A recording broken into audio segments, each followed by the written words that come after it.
नारे तकबीर। इनको पैगाम मिलना चाहिए, मस्जिद को अब हम नहीं खोएंगे। नमस्कार, मैं हूं आंचल सिंह। ज्ञानवापी सर्वे में जैसे ही शिवलिंग मिली है उसके बाद से ही ओवैसी भड़के हुए हैं। ओवैसी अब लोगों को भड़का रहे हैं, किस तरीके से बौखलाहट में वो अब बयान दे रहे हैं। ट्विटर पर उन्होंने एक ट्वीट किया है और साथ ही एक वीडियो भी पोस्ट की है। इसके बाद एक और ट्वीट उनका आया है।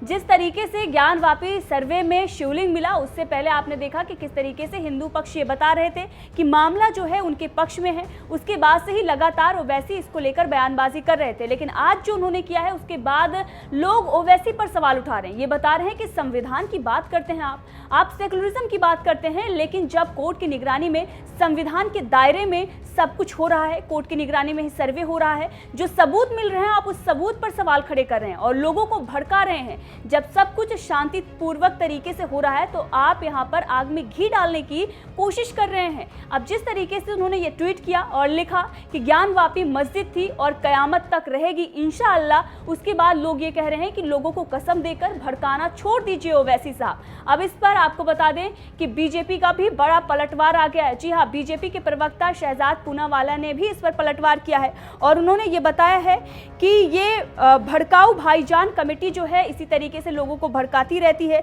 जब कोर्ट के आदेश हैं, कोर्ट की निगरानी में सब कुछ हो रहा है, तो अब ओवैसी भड़काकर ये साबित करना चाहते हैं कि वो जो सेकुलरिज्म दिखाते थे वो सब कुछ झूठ है। इसके साथ ही उनसे जब ये सवाल पूछा गया शहजाद पूनावाला से कि सेकुलरिज्म की बात करते हैं ओवैसी, लेकिन आज जब सबूत मिल रहे हैं तो सबूत को नकार रहे हैं, इस पर भी उन्होंने पलटवार किया और ओवैसी पर पलटवार करते हुए ये कहा कि जिस तरीके से सबूत मिले हैं और जो कुछ भी सामने आया है, जो सच सामने आया है, उस पर सवाल उठाकर ओवैसी लोगों को भड़का रहे हैं। और जब शांतिपूर्वक तरीके से सब कुछ हो रहा है उस माहौल में लोगों को भड़काने की कोशिश कर रहे हैं। उनके भाई अकबरुद्दीन ओवैसी औरंगजेब के मज़ार पर जाते हैं, उसके बाद वो लोगों को भड़काते हैं, लगातार भड़काऊ बयान दे रहे हैं। लेकिन ओवैसी ने जो ये कहा है उसके बाद उनकी काफ़ी आलोचना हो रही है। इससे पहले आपने देखा ओवैसी का ये बयान आया था जिसमें उन्होंने कहा था कि एक मस्जिद हमने खो दी है, दूसरी नहीं खोना चाहते हैं, और एक बार फिर से उन्होंने भड़काऊ बयान दिया है जबकि सब कुछ कोर्ट की निगरानी में हो रहा है, संविधान के दायरे में हो रहा है। लेकिन उसके बाद भी लगातार ओवैसी बयानबाजी कर रहे हैं। सुनिए क्या कुछ उन्होंने कहा है। जब मैं 20, 19, 20, 21 साल का था तो बाबरी मस्जिद को मुझसे छीन लिया गया। अब हम वही 19, 20 साल के बच्चों की आंखों के सामने दोबारा मस्जिद को नहीं खोएंगे इंशाअल्लाह ताला। क्या आप तमाम लोग अहद लेते हैं कि हम कोई मस्जिद को नहीं खोएंगे? क्या आप अहद लेते हैं कि अब हम कोई मस्जिद को नहीं खोएंगे? तो अगर अहद लेते हैं तो हाथ उठाकर कहिए नारे तकबीर, नारे तकबीर। इनको पैगाम मिलना चाहिए, मस्जिद को अब हम नहीं खोएंगे। तुम्हारे दिल फरेब और हथकंडों से हम जान चुके तुम्हारे हथकंडों को, और अल्लाह के रसूल सल्लल्लाहु अलैहि वसल्लम का हदीस शरीफ है कि मोमिन वो है जो 2 बार एक सुराख से नहीं डसा जाता। अब हम दोबारा नहीं इनको डसने देंगे।